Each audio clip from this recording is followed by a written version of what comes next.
Hello friends, இன்றைக்கி நம்ம சேனலில் மினி ஆலு பரோட்டா எப்படி செய்யணும்னு பார்க்கலாம் வாங்க. கடாய் எடுத்துக்கிட்டேன், கொஞ்சமாக எண்ணெய் ஊற்றிக்கிட்டேங்க. ஒரு ஸ்பூன் கடுகு சேர்த்துக்கலாம். கடுகு பொரிஞ்சிருச்சு. ஒரு பெரிய வெங்காயம் பெருசாக கட் பண்ணி வச்சுருக்கேன், அதை சேர்த்துடலாங்க. ஒரு ஸ்பூன் உளுந்து, ஒரு ஸ்பூன் கடலைப்பருப்பு, அதையும் சேர்த்துடலாங்க. அதை நல்லா வதக்கி விட்டுடலாம். கொஞ்சமாக கொத்தமல்லி, கொஞ்சம் போல் கருவேப்பிலை, 2 பச்சை மிளகா சேர்த்துடலாங்க.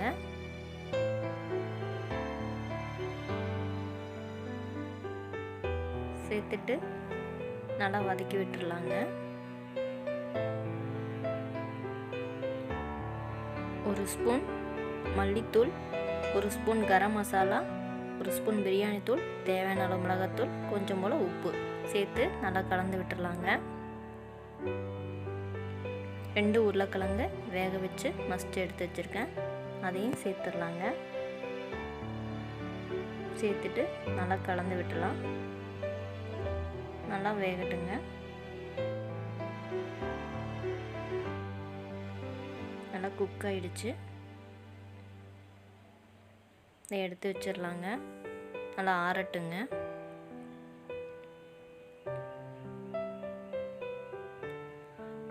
இப்போ கோதுமை மாவு பிசைஞ்சு 1 மணி நேரம் ஊற வச்சு எடுத்து வச்சுருக்கேங்க. சின்ன சின்ன உருண்டைகளாக எடுத்து வச்சுருக்கேன். அதை நம்ம திரட்டிக்கலாங்க. உருளைக்கிழங்கு நல்லா ஆறிடுச்சுங்க. இப்போது சின்ன சின்ன உருண்டைகளாக நம்ம இந்த உருளைக்கிழங்கையும் உருட்டி எடுத்துக்கலாங்க.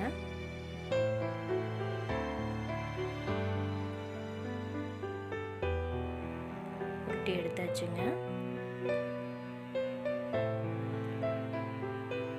இப்போ திரட்டி வச்ச கோதுமை மாவு சப்பாத்தியும் எடுத்து உருளைக்கிழங்க அதை வச்சு மடிச்சுக்கலாங்க. இந்த மாதிரி மடிப்பாக மடித்து எடுத்துக்கலாங்க.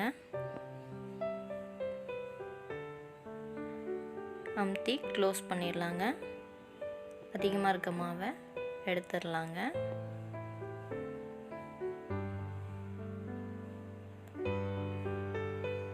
எடுத்துட்டு மெதுவாக ப்ரெஸ் பண்ணிக்கலாம். கொஞ்சமாக தொடு மாவு போட்டு அமுத்திக்கலாங்க.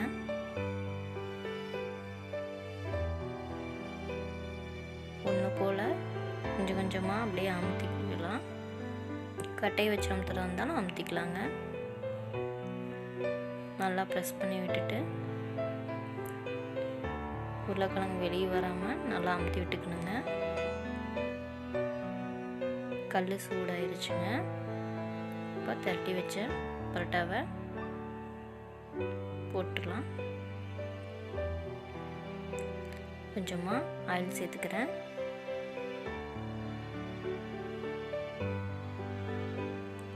நல்லா வேகட்டுங்க. இப்போ திருப்பி போட்டுக்கலாங்க. நல்லா புஸ்ஸுன்னு வரும். நல்லா சாஃப்டாக இருக்கும். 2 பக்கம் நல்லா திருப்பி போட்டு வேக வச்சு எடுத்துக்கலாங்க. ஆலு பரோட்டா ரொம்ப சூப்பராக ரெடி ஆயிடுச்சு. மற்ற பரோட்டாவும் போட்டு எடுத்துக்கலாங்க.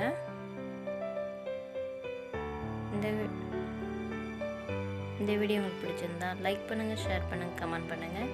ஜெசிமா சேனலுக்கு சப்ஸ்கிரைப் பண்ணுங்கள். மறக்காமல் பெல் பட்டனை கிளிக் பண்ணுங்கள். தேங்க்யூ ஃபார் வாட்சிங்.